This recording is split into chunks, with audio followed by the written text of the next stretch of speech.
We do it on radio every week. If you listen to that radio show, 90% of that radio show is stuff you've never heard of, you don't know about, or people you may not know. But it's important.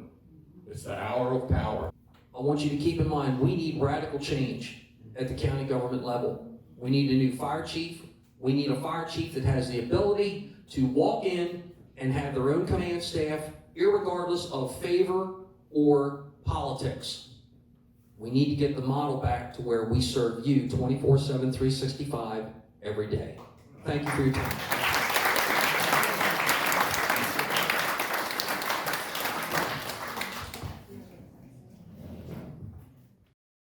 I want to introduce Tom from the fire department, firefighter. Tom, you can tell them about your background. It's quite a background, but we welcome you here and thank you for coming. Let's give Tom a hand. Good afternoon, everyone. Pat, thank you for the wonderful introduction. My name is Tom Scheck. I'm a retired captain, proud retired captain from the Baltimore County Fire Department. I had over 30 years of service. I finished my career, thank you very much. I finished my career at the Sparrows Point Fire Station. With me today also is retired Captain Jet Lewis from the Towson Fire Station.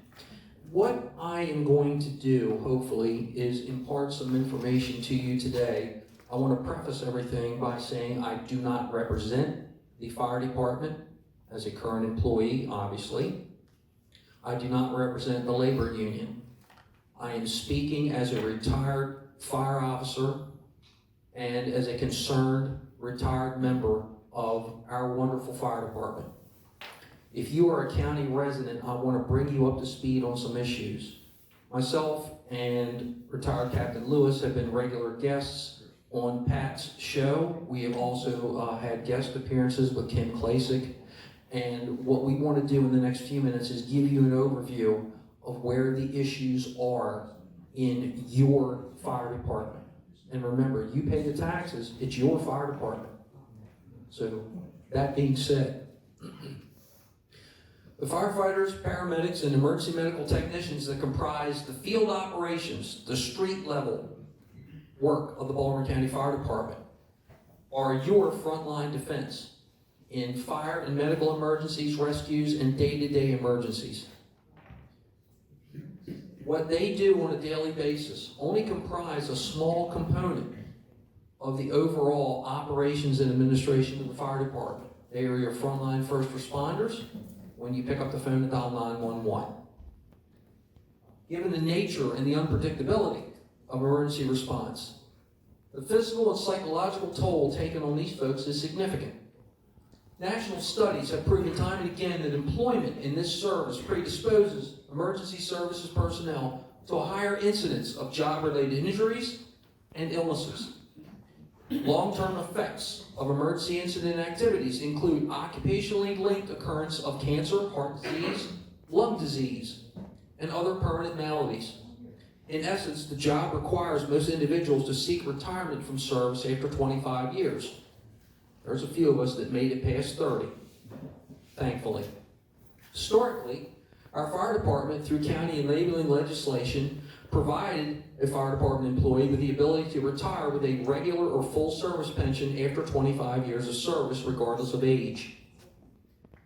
Personnel also had the option of seeking a service pension at age 50, provided they had amassed at least 20 years of credible county service time. Several years ago, in an apparent effort to cut costs, the county arbitrarily changed the eligible service retirements of all county government workers, public works, libraries, so forth. Most significantly impacted through this change were public safety personnel, police and fire.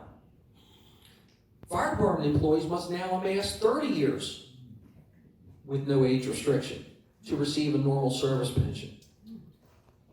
While this change may seem like it's a simple mathematical equation to save budget dollars, I can assure you it is not. It is much more. Example, since the COVID issue, it is apparent that there is a much smaller pool of interested candidates willing to devote a career to emergency services. We are seeing a much smaller available pool of interested personnel that apply for these positions, paramedics, EMTs, firefighters. We are competing with every jurisdiction, not only in the state of Maryland, but in surrounding jurisdictions, i.e. Virginia, DC, so forth.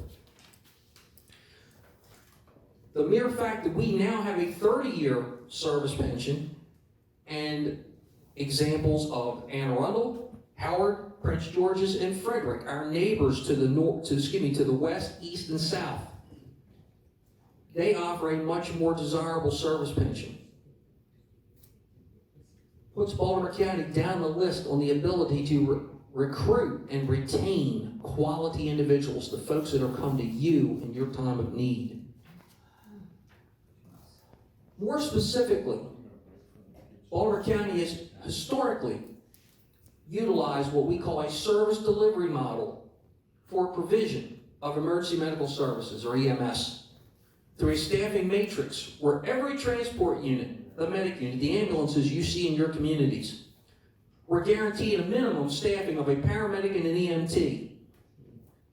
Over the last several months, the model has been modified, where on any given shift, day or night, and remember, we're a 24/7, 365 operation, one or more of your community medic units may not be staffed with a paramedic.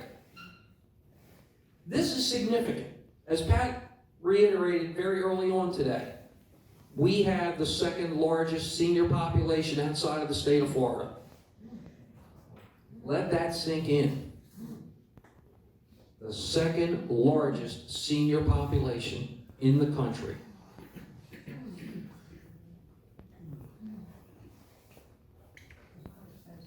I'm pausing to let that sink in. Paramedics. And I'm a former paramedic. I gave up my licensure when I retired. I was a paramedic for almost 38 years.